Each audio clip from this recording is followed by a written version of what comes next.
Hi everyone, and welcome to a new episode of Dave's Podcast along with a new video. I want to thank you guys so much for liking, subscribing, viewing, watching, and listening. I truly appreciate it. There are more episodes that will be going on exclusively on Patreon and Spotify. Please bear with me.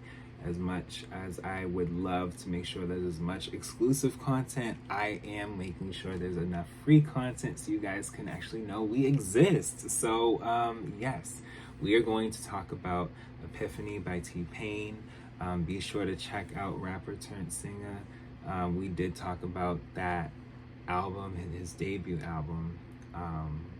So, and then there are a few other episodes that you guys can check out too. We are trying to branch out and talk about different things over time. That is what we do here. So, again, I thank you guys so much, and let's get into it. So Epiphany is the second studio album by American singer T-Pain.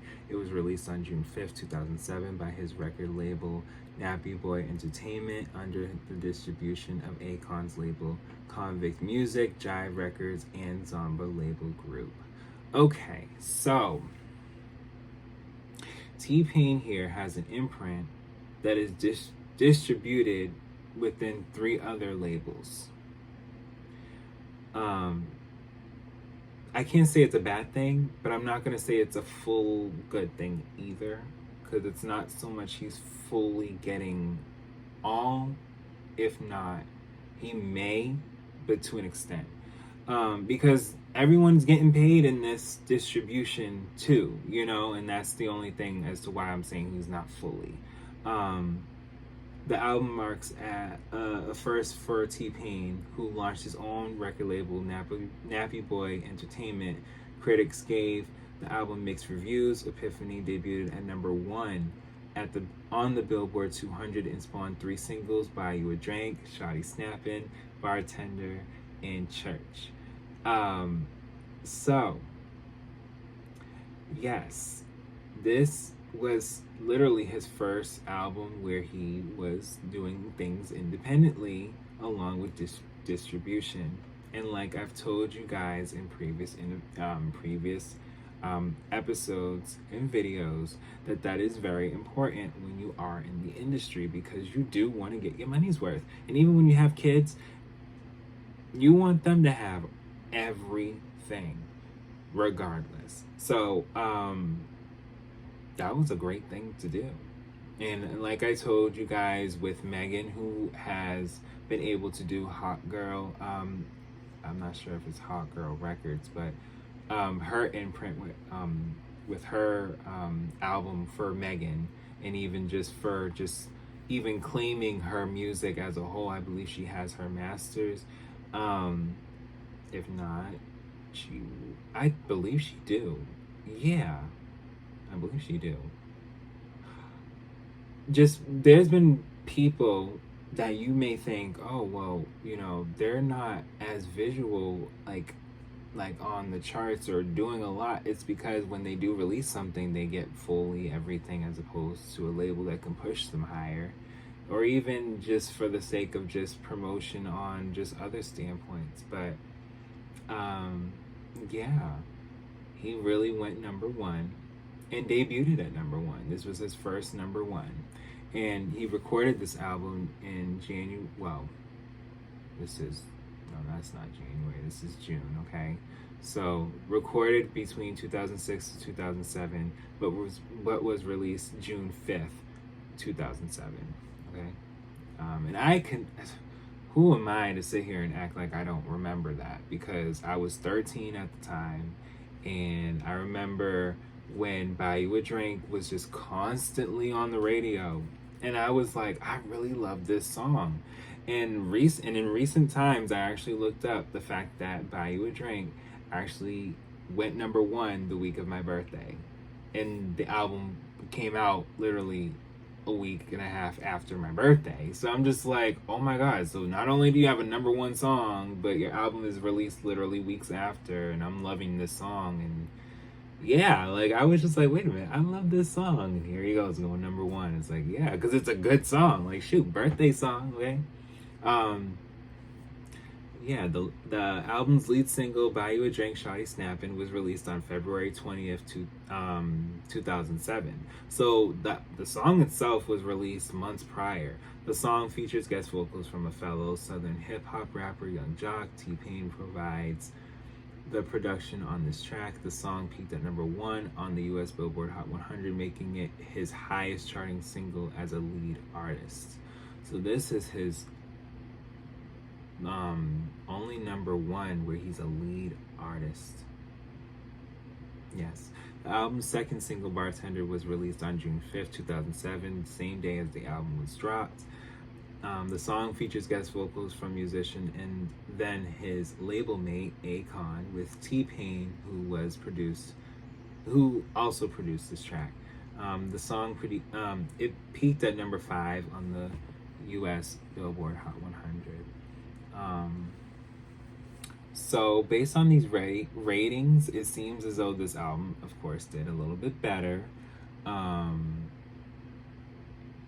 the critics felt, it really did receive mixed reviews because they just wasn't sure where his direction was. But at the same time, I mean, that's the whole point of where someone is wanting you to get into their artistry. You want to learn them. You want to learn where their journey is and why they're making such songs. Yeah. He also said that his career will last more than other past R&B artists like Case, Joe, and Tyrese, concluding with, ooh. Okay, well, wait a minute. Why would this critic say that? You know what? Because those three artists, Case, Joe, and Tyrese, who I will talk about as well, they stand on their own and they got hits just fine. See, this is why I be trying to tell y'all, like, there be critics that be saying stuff and I don't always agree. But yeah, Epiphany debuted at #1 on the U.S. Billboard 200, selling 171,126 copies in its first week. In its second week, the album dropped to #5 on the chart, selling an additional 82,000 copies. So at least people were buying. Within the next week, they went to the store and was like, well, you know what, shoot, we like this album, okay? In its third week, the album dropped to #10 on the chart, selling 56,000 copies that week. So again, it was still in the top 10 within the 3 weeks. As of September 2008, the album had sold 819,000 copies in the United States.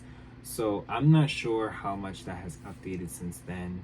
I'm not sure if he has went platinum with this album. However, it did do well as far as for the first few weeks, and rightfully so. Like, it was such a time where, when you think of 2007,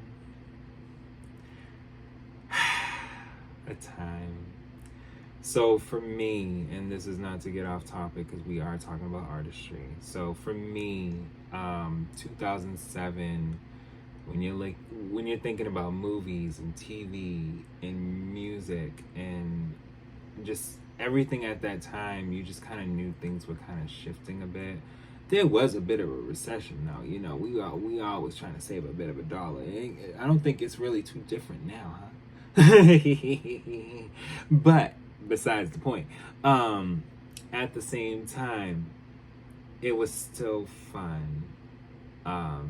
And T-Pain was one of those artists that at that time was needed to lift a sense of where, we can have a drink or, have a get together and party a little bit. It's all right. And I think at that time, as opposed to now, people were feeling as though, we're going through things. What's this party music? Why people want to drink and party so much? And it's like at that time, even though I was a teenager, I still was feeling the vibe of where it's just like, no, like, we need to mellow things out a little bit. There's a lot going on. But see, even in 2025, you think that, don't get get me started. But anyway, let's get into the track list. So track 1 is Tallahassee Love featuring Jay Lyric. Track 2 is Church featuring Teddy Versetti.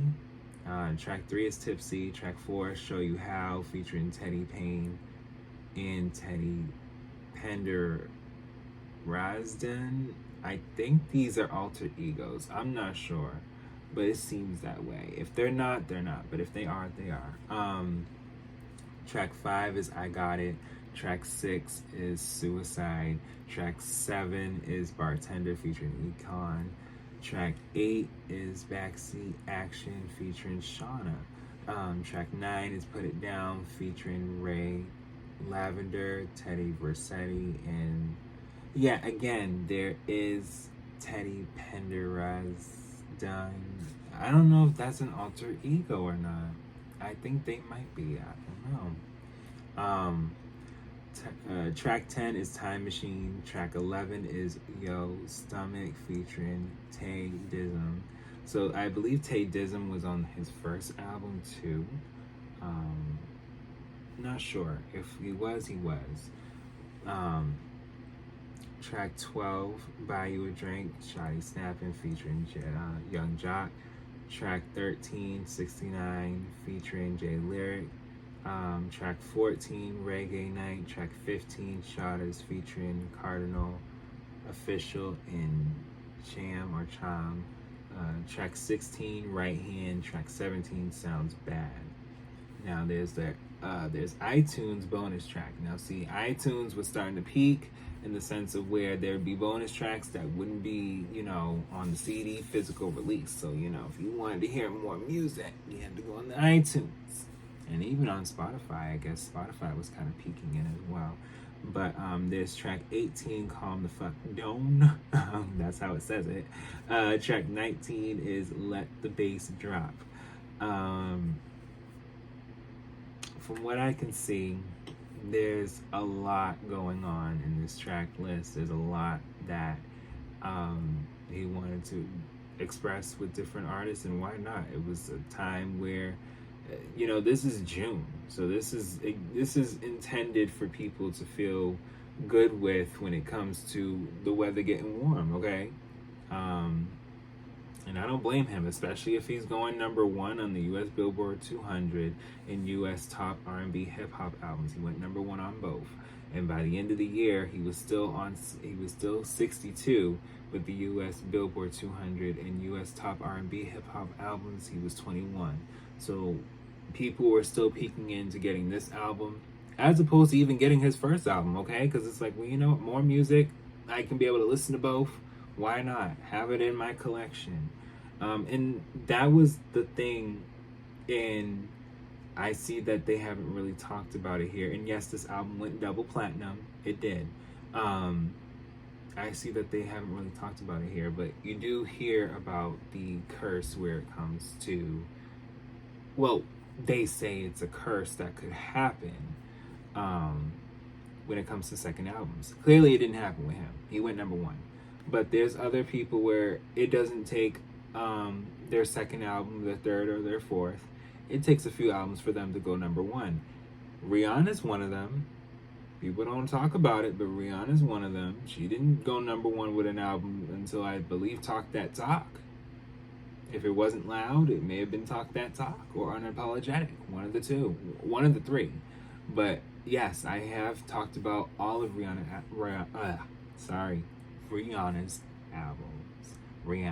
albums. You guys can check them out, if anything. But like I said, it happens in some cases, but it definitely didn't happen with his. And he is a legend. He's a legend. There's among a lot of legends out here. It's not whether or not they was able to do things one way or another. I guess it's just a matter of how. And T-Pain definitely had more albums that he did come out with, which we will talk about. But if anything, I thank you guys so much for listening and watching, and I'll be back with more.